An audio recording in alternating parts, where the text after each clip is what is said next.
Olá, professores e professoras da Rede Estadual de Ensino do Estado de São Paulo. Muito boa tarde, bom dia, boa tarde, boa noite. É um prazer estar aqui com vocês para compartilharmos saberes e experiências. Meu nome é Cláudio Roberto de Araújo, sou professor de língua portuguesa, formado em letras e pedagogia pela Unesp de Assis. É um prazer estar aqui com vocês, quero agradecer por você estar aqui comigo. Vou fazer uma videodescrição. Eu sou moreno, tenho 1,70 m de altura, cabelos pretos com tons de grisalho, olhos escuros, e nesse momento estou usando uma camiseta branca e calça jeans. Como eu disse, é um enorme prazer estarmos aqui para compartilharmos saberes. E hoje o nosso objeto de trabalho será o volume 1 do Caderno Aprender Sempre e a Situação de Aprendizagem 2 do material do segundo ano do ensino médio. Então, eu peço permissão para você, para compartilhar o material que nós vamos trabalhar e podemos trocar nossas ideias. Bom, professores, como eu disse, né, a nossa formação é do Programa de Recuperação e Aprofundamento, proposto pela SEDUC, tá? O componente é a língua portuguesa, o caderno é o volume 2, é o volume 1, a sequência de atividades 2 da segunda série do ensino médio. Caso você não tenha esse material, ele está disponível no site da EFAP. Assim como esse material fica disponível para você junto com o vídeo, você poderá acessá-lo diretamente no site da EFAP ou aqui no link que está disponível nesses slides. O nosso encontro tem 3 objetivos. O primeiro objetivo é revisitar os aspectos teóricos relativos a letramento e práticas de escrita discutida na formação de etapa de língua portuguesa. Caso você não se lembre, eu ainda não assisti o vídeo, né? A professora Márcia Sanches já gravou um vídeo falando desses aspectos teóricos relativos a letramento e prática de escrita. Também, o segundo objetivo é relacionar o tema central letramento com as atividades da sequência de atividades 2 do material Aprender Sempre, com foco nas práticas de escrita.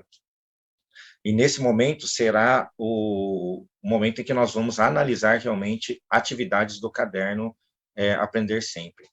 E o terceiro objetivo é fortalecer as ações de desdobramentos da ATPC, sugerindo metodologia ativa com foco na organização e gestão de salas de aula, que é tão caro para a gente essa organização, essa gestão de salas de aula. Vamos lá, então? Nós dividimos o encontro em 3 momentos. Esses 3 momentos estão intimamente ligados aos objetivos, como vocês vão perceber, que é revisitar os aspectos teóricos relativos a letramento e as práticas de escrita, discutido já na formação de etapa. O segundo momento, relacionar o tema central do letramento às atividades da sequência de atividades 2 do material Aprender Sempre, com foco nas práticas de escrita. E o terceiro momento, fortalecer as ações do desdobramento na TPC, sugerindo metodologia ativa com foco na organização e gestão da sala de aula. Bom, então vamos para o nosso primeiro momento, fazer essa revisitação a esses aspectos teóricos, de uma maneira muito breve, porque ele já foi discutido em um outro vídeo, como eu já disse, gravado pela professora Márcia Sanches. Tá? Então vai ser uma passagem, assim mesmo, muito rápida, para a gente só relembrar algumas situações desses aspectos teóricos. Nessas acepções teóricas, a gente tem que ter retomar alguns sentidos, né? E relembrar que a construção de sentidos na atividade de escrita exige muito mais do que conhecimentos linguísticos por parte dos leitores. Tá? Os leitores, quando eles se colocam diante de um texto, seja ele oral, seja ele escrito, eles mobilizam estratégias para preencher lacunas e participar ativamente do ato da leitura e da escrita. Em relação à produção textual, dois fatores também contribuem para a construção de sentidos, que é a coesão e a coerência, que são, né, a coesão e a coerência textual. No caso da coesão, professor, nós estamos tão acostumados a trabalhar com esse aspecto, né? Eles estão intimamente ligados aos aspectos linguísticos, aos elementos linguísticos que se articulam para dar sentido ao texto. Esses elementos linguísticos são vários e conhecidos nossos: hipônimos, hiperônimos, pronomes, sinônimos e outros elementos mais que vão fazer a coesão referencial e a coesão sequencial.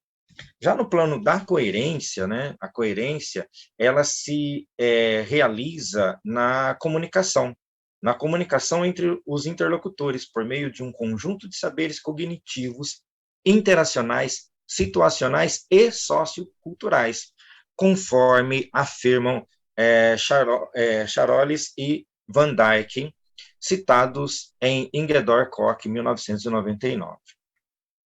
Não há textos incoerentes, mas eles podem estar incoerentes conforme a situação comunicativa. E, nesse sentido, um texto só é incoerente quando ele não faz sentido para o leitor. Então, é preciso que haja essa interação autor, texto, leitor, para que o texto realmente faça sentido. E, fazendo sentido, ele vai ser coerente. Segundo a professora Ingeborg Koch, né, a compreensão da língua se estabelece nas inter-relações sociais, isso é um texto quando há interação social. No currículo paulista, nós também vamos buscar ali uma acepção relativa a práticas de leitura e escrita. E que acepção é essa? É no currículo paulista para o ensino médio. Lá nas páginas 67 e 68, nós vamos ver que as práticas de leitura e escrita permitem a ampliação do repertório do estudante, garantindo o acesso à leitura e produção dos chamados textos multissemióticos. Que textos são esses? São textos que extrapolam a ideia da escrita, incorporando elementos de diversas mídias e linguagens que estão presentes em todos os componentes, não se limitando ao trabalho exclusivo em língua portuguesa ou língua inglesa. E aqui vou fazer referência a um aspecto muito importante no nosso trabalho cotidiano, né, na nossa prática pedagógica cotidiana, que é retomar essa ideia de que não é só a língua, as práticas de língua, a língua portuguesa e a língua inglesa, que tem a responsabilidade de trabalhar práticas de leitura e escrita. Todos os componentes curriculares têm essa obrigação com a gente e com os nossos alunos. Esse trabalho conjunto, esse trabalho unido, né? Esse quadro, professores, ele já foi trabalhado em outros vídeos, né? É o quadro do eixo do componente de língua portuguesa, né? Os eixos do componente de língua portuguesa. Lembrando que a linguagem como prática social, ela traz, né? Ela deve considerar esses eixos, e ao considerar esses eixos que aqui estão divididos de forma didática, mas que elas compõem um só conjunto, né? Um só conjunto aí de saberes, que são a leitura, a produção de textos, a oralidade e a análise linguística e semiótica. No vídeo anterior, nós falamos sobre leitura. Nesse, nós vamos falar sobre prática de escrita. A oralidade e a análise linguística e semiótica virão em textos posteriores. E é sempre bom lembrar, né, que tudo aqui está ligado uma coisa a outra, né? Essa linguagem como prática social, essa linguagem que se faz viva no nosso meio, ela se faz, então, através desses eixos do componente de língua portuguesa. Maravilha? Vamos, então, agora, professor, trabalhar com o nosso segundo momento. Nesse segundo momento, nós vamos fazer a relacionar o tema central, letramento, com as atividades da sequência de atividades 2 do material Aprender Sempre, com foco nas práticas de escrita. Então, é nesse momento que nós vamos analisar um pouco de uma atividade do caderno, relacionando as práticas de escrita, não é, com o tema central, letramento. Será um momento assim importante para a gente conhecer a estrutura do caderno, né, do da sequência de atividades 2 e perceber como que elas estão ligadas para invocar lá na prática de escrita. A estrutura desse caderno, professor, ela se faz do jeito que nós estamos vendo aqui, ó. São 8 aulas, certo? E essas 8 aulas, né, cada uma com o seu título e com as suas, com seus objetivos, tá? Das aulas 1 à aula 5, o que nós temos aqui, né? Por que eu estou dizendo da aula 1 à aula 5? Porque nessas 5 aulas, nós vamos ter a leitura e a interpretação de textos, observando situações temáticas e linguísticas. São 2 reportagens nessas aulas que abordam temas como redes sociais e influenciadores digitais e um artigo de opinião sobre a presença da mulher na ciência. Então, nessas 5 aulas, nós vamos ter leitura, interpretação de texto nas situações temáticas e situações linguísticas. Das aulas 6 até a 8, o que nós temos? Da aula 6 até a 8, nós vamos ter a aula 6, intitulada As Mãos ao Texto, que é onde o material faz a proposta da produção textual. E essa proposta, ele traz uma temática, que é a atuação das mulheres na sociedade atual. Então, é na aula 6 que há a proposta de produção de texto. Na aula 7, em primeira mão, é quando vai começar a se desenvolver o texto, e na aula 8, então, tem a parte de revisão, textual e publicação. Tá? Então, conhecido aí essa estrutura, né, da sequência de atividades 2 do material Aprender Sempre, né, para o segundo ano, vamos trabalhar um pouquinho com a aula 7 e ver aqui a habilidade essencial, o objetivo da aula e depois as atividades que são propostas nessa aula 7. A habilidade essencial dessa aula é a seguinte: analisar em textos de diferentes gêneros marcas que expressam a posição do enunciador frente àquilo que é dito. A posição do enunciador frente àquilo que é dito. Quer dizer, o que ele pensa, como ele pensa, qual é a linha argumentativa dele dentro do texto, tá? Usando de diferentes modalidades, a epistêmica, a deôntica e a apreciativa, e de diferentes recursos gramaticais que operam como modalizadores, que são verbos modais, tempos e modos verbais, expressões modais, adjetivos, locuções ou orações adjetivas, advérbios, locuções ou orações adverbiais, entonação e etc. Além disso, o uso de estratégias de impessoalização, o uso de terceira pessoa e da voz passiva, com vistas ao incremento da compreensão e da criticidade e ao manejo adequado desses elementos nos textos produzidos, considerando os contextos de produção. Qual é o objetivo dessa aula 7? É produzir a primeira versão do artigo de opinião. Vou voltar a lembrar, lá na aula 6 é que foi feita a proposta de artigo de opinião.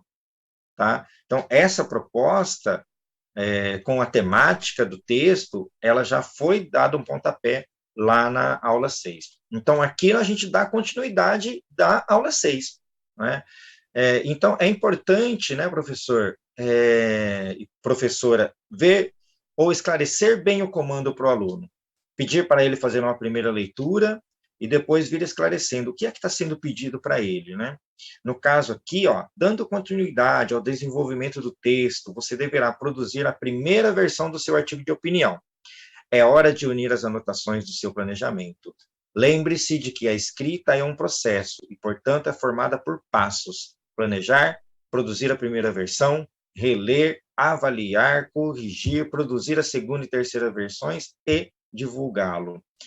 É importante, professor, que o aluno, que a gente acalme o aluno nesse momento, né? Porque os nossos alunos, a gente sabe, muitos deles têm um certo pavor de escrever. E aí, ele observa um comando desse nível e pode ser, então, que ele se assuste um pouco e trave nesse momento. Então, aí entra o nosso papel de acalmá-lo e lembrar a ele que é possível, sim, construir um artigo de opinião a partir dos elementos que serão dados a ele. Tá? Então, falar da estrutura do artigo de opinião pode ser o primeiro caminho para trazer essa calma, né, essa tranquilidade para o aluno poder produzir o seu texto. Né? E como que é essa estrutura? Uma estrutura mais clássica, né, mais canônica do artigo de opinião. E, claro, sempre explicando para o aluno como ele deve proceder nesse objetivo. Então, ó, o primeiro parágrafo é um parágrafo de introdução, que deve apresentar o tema central e o seu ponto de vista, a tese de modo geral. Então, o aluno ele tem que ter em mente que é nesse primeiro parágrafo que ele apresenta a tese, que ele apresenta o ponto de vista e aborda o tema que ele vai tratar no texto. Tá? Aí, no segundo e terceiro parágrafos, deixar bem claro para o aluno que é nesses parágrafos que ele argumenta, não é? Que ele defende a tese apresentada no primeiro parágrafo. E, a partir disso, então, ele vai mobilizar alguns tipos de argumentos, que seriam fatos, experiências, pode ser alguma pesquisa, se ele tiver em mão, citação de autoridade, causa e consequência, quer dizer, tem vários tipos de argumentos que o aluno pode mobilizar nesse momento para adequar aí o seu texto e desenvolver a sua argumentação. É bem válido também, né, professor, de repente, trazer alguns textos, ampliar o repertório deles, para que eles consigam fazer esse desenvolvimento. Mas lembrando que lá na primeira, na sequência de atividades 1, esse tema, não é, que é da atuação das mulheres na sociedade atual, ele já vem sendo tratado. Então, ele já tem um pouquinho de repertório, mas é sempre bom trazer mais alguns elementos para que o aluno desenvolva. E a conclusão é onde o aluno vai retomar as ideias principais desenvolvidas nos parágrafos anteriores, reafirmando a tese, retomando o tema, não é? E fazer uma proposta de intervenção. E aqui eu queria ampliar um pouquinho essa nossa percepção, falando do primeiro e do terceiro e do quarto parágrafo aí, que é o parágrafo de conclusão. No primeiro parágrafo, seria bom, professor, trabalhar uma estrutura com o aluno, não é? Em que ele consiga desenvolver um contexto, o tema, apresente o tema, aborde o tema, desenvolva uma tese, desenvolva um ponto de vista e apresente já os indícios de argumento que ele vai desenvolver no segundo e terceiro parágrafo. Então, uma estrutura de parágrafo desse porte, ou com esse direcionamento, vai ajudar muito o aluno a desenvolver o restante do texto. Não é? Então, se no primeiro parágrafo eu crio um contexto para o tema, eu desenvolvo ali uma tese, abordo a temática e depois apresento indícios de argumentos, eu já vou ter praticamente o texto delineado, direcionado. E no parágrafo de conclusão, a proposta de intervenção, sempre lembrando, né, ela se estrutura a partir de alguns elementos. Né? Uma boa proposta de intervenção tem que ter a ação, o agente, o modo meio, a finalidade e o detalhamento. Então, é necessário trabalhar esses elementos com os meus alunos para que eles tenham a noção de como se faz uma boa proposta de intervenção, tá? E a partir daí, então, dar suporte para que o aluno desenvolva o seu texto. Seria possível também, professor, que construir um parágrafo, né, o primeiro parágrafo com os alunos na lousa, se não for com esse tema, com outro tema, tá? Mas construir um primeiro parágrafo na lousa para que o aluno possa, a partir do seu raciocínio, vocês vão construindo juntos com o seu direcionamento para que ele possa perceber, não é, como que pode ser construído esse primeiro parágrafo. Beleza? Vamos partir, então, aqui para o nosso próximo slide. Nesse próximo slide, nós vamos dar uma revisada na estrutura da sequência de atividades 2, desde a aula 1 até a aula 6, como eu já disse lá no início, né? A aula 1, nós temos a construção de sentidos. apresentando textos jornalísticos com tema de redes sociais. Na aula 2, nós temos efeitos de sentido de marcas linguísticas, e aí evidenciando o posicionamento do enunciador. Na aula 3, nós vamos ter efeitos de sentido por meio de modalizadores textuais em reportagens. Tá? Na aula 4, nós vamos ter um reconhecimento dos modalizadores textuais em artigo de opinião. Então, nós temos, como eu já disse anteriormente, 2 reportagens e um artigo de opinião, que são situações que vão dar suporte para o aluno poder, junto com você, junto com a sua orientação, junto com o seu direcionamento, entender, não é, como se desenvolve o artigo de opinião e ter repertório também. E na aula 6, vem então o planejamento da primeira versão, ou melhor, é a proposta, né? É a primeira proposta do artigo de opinião, apresentando o tema que vai ser desenvolvido e já sistematizando alguns elementos ali para que o aluno possa desenvolver o seu trabalho, o seu texto. Tá? Professor, vamos para o terceiro momento. Nesse terceiro momento, a nossa discussão é em torno, né, do fortalecimento das ações do desdobramento na TPC, sugerindo metodologia ativa, com foco na organização da gestão da sala de aula.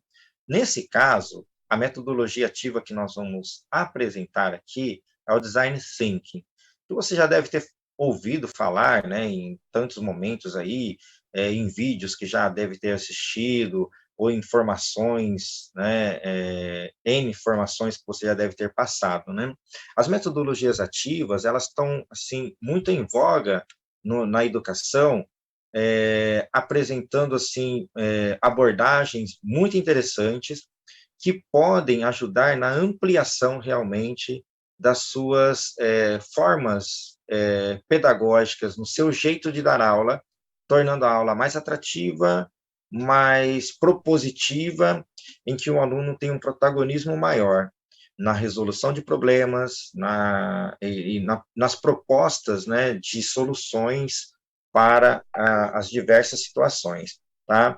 Então, aqui, hoje, nesse nosso bate-papo, nós vamos falar um pouquinho sobre Design Thinking. No vídeo anterior, nós falamos sobre a sala de aula invertida, né?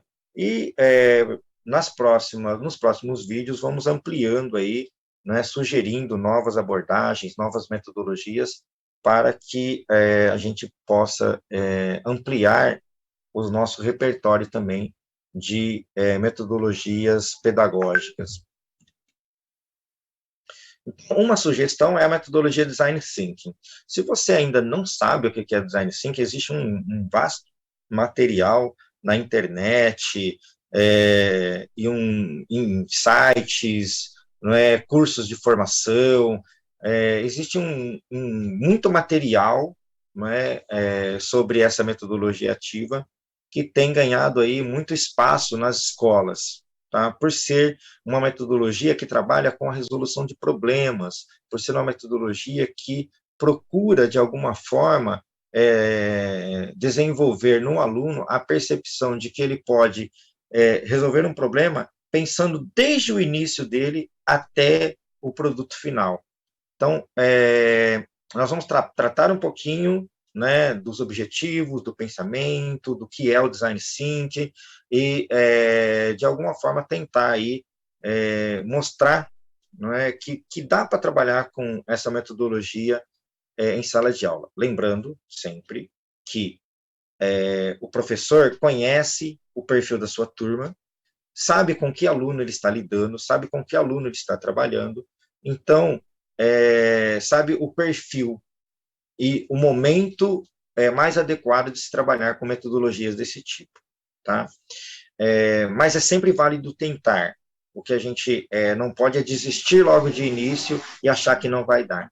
Então, nesse terceiro momento, iremos apresentar uma sugestão de metodologia ativa, que é a metodologia Design Thinking, ou DT.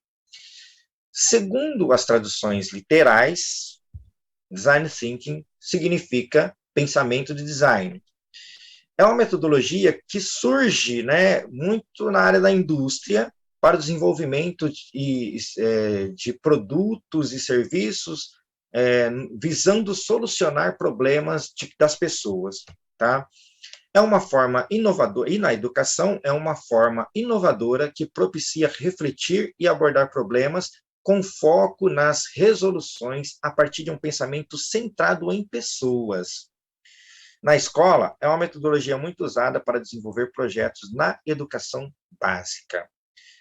O Design Thinking permite o pensamento colaborativo e o desenvolvimento da empatia, características necessárias na formação e no desenvolvimento do estudante.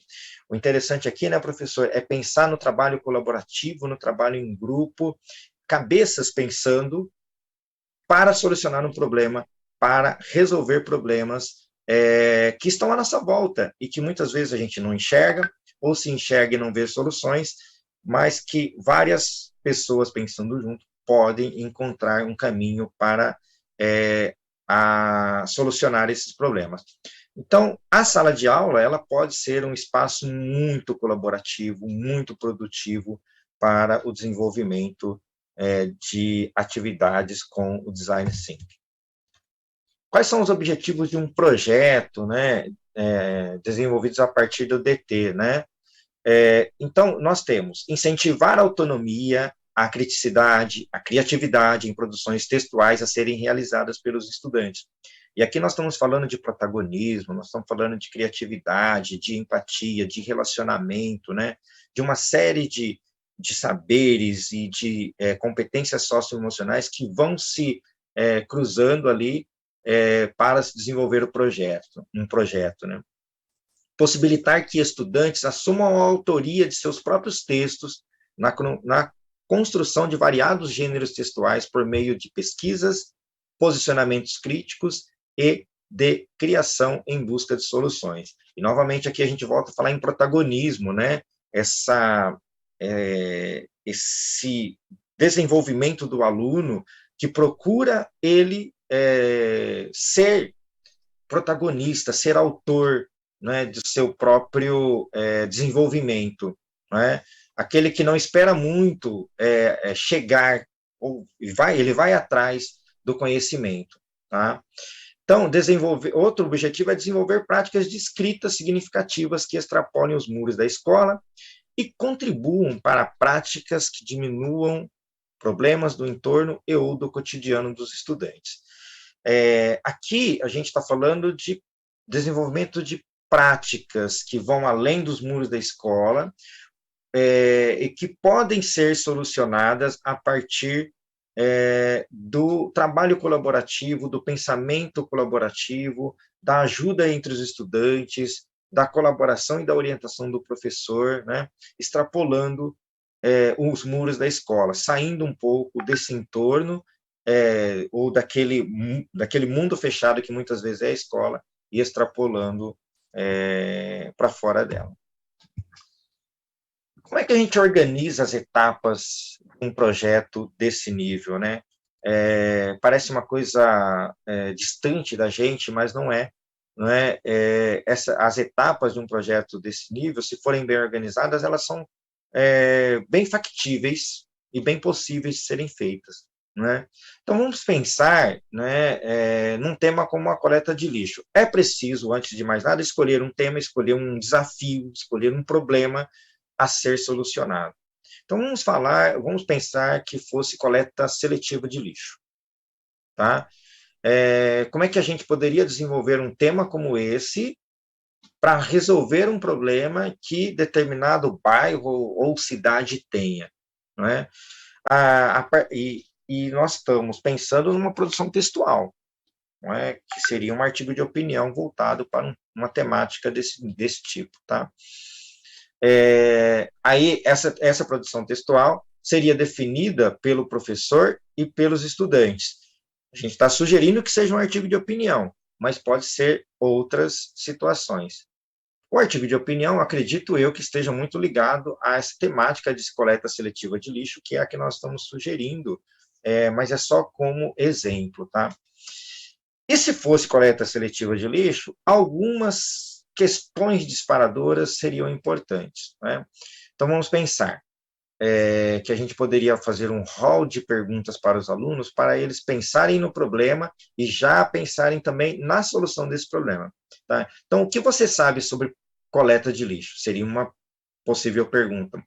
Uma outra, um artigo de opinião sobre essa temática seria relevante? Aí, lembrando que nós já trabalhamos um artigo de opinião sobre a atuação das mulheres na sociedade atual. Tá?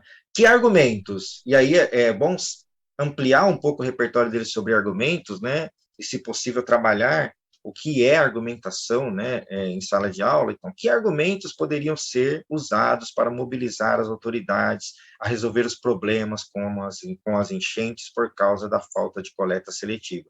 E nós sabemos que isso é um problema em cidades, principalmente cidades maiores, que são hipermeabilizadas, né, pelo asfalto, né, que não tem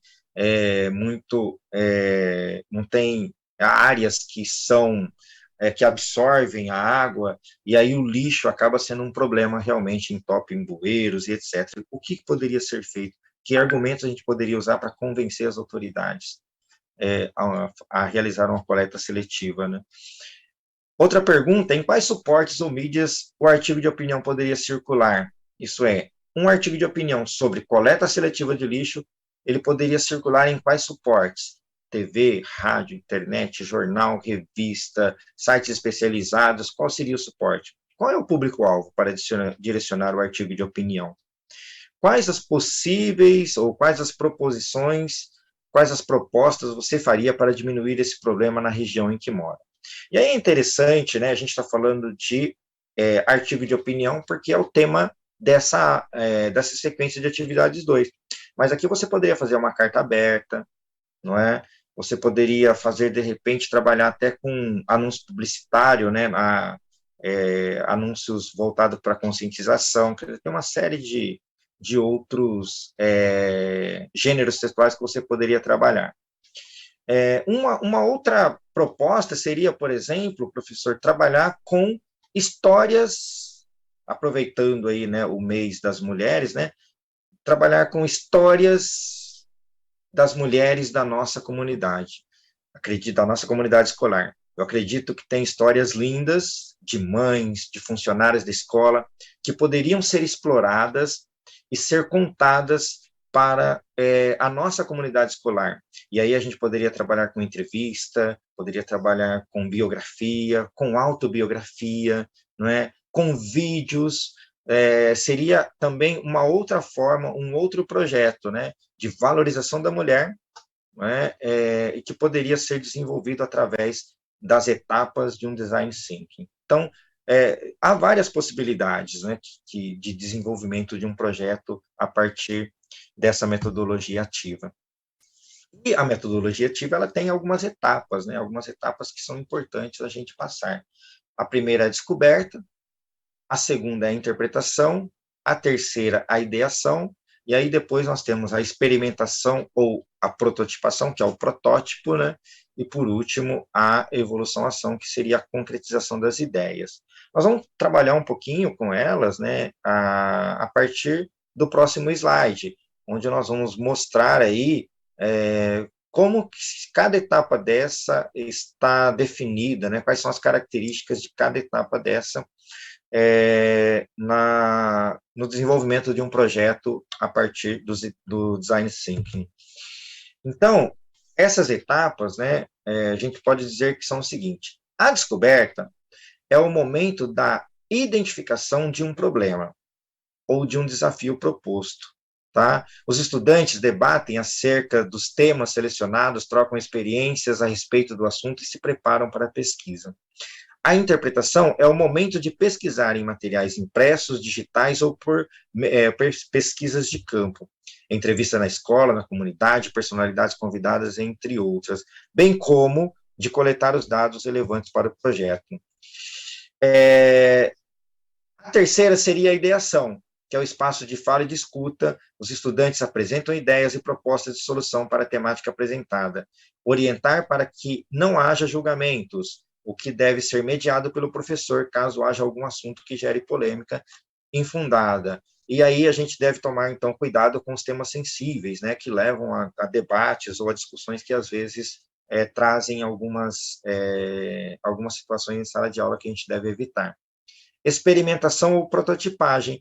Esse momento refere-se ao momento da criação do produto artesanal ou produto final e do desenvolvimento das possibilidades de que as ideias debatidas sejam concretizadas.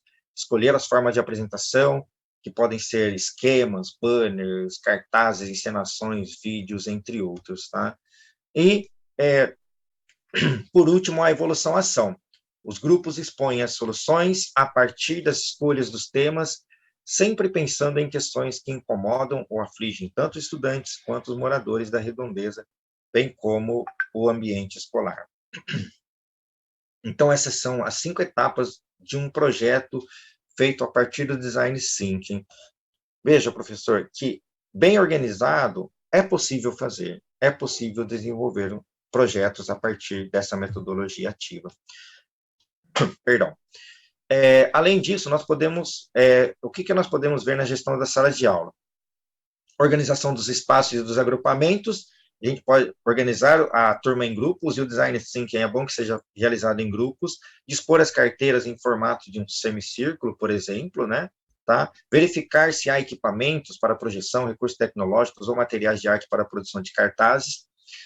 Podemos e devemos criar espaços de conversa, momentos de conversa, né? Discutir com os estudantes que os desafios propostos na metodologia ativa Design Thinking tem por finalidade propiciar um processo criativo para o enfrentamento de desafios ou problemas que poderão ajudá-los a refletir acerca das escolhas tomadas no cotidiano.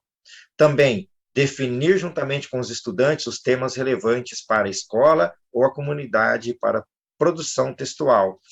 E, por último, orientar quanto a pesquisas a serem realizadas sobre a temática escolhida, sugerindo referências bibliográficas, sites confiáveis, né, impressas ou digitais.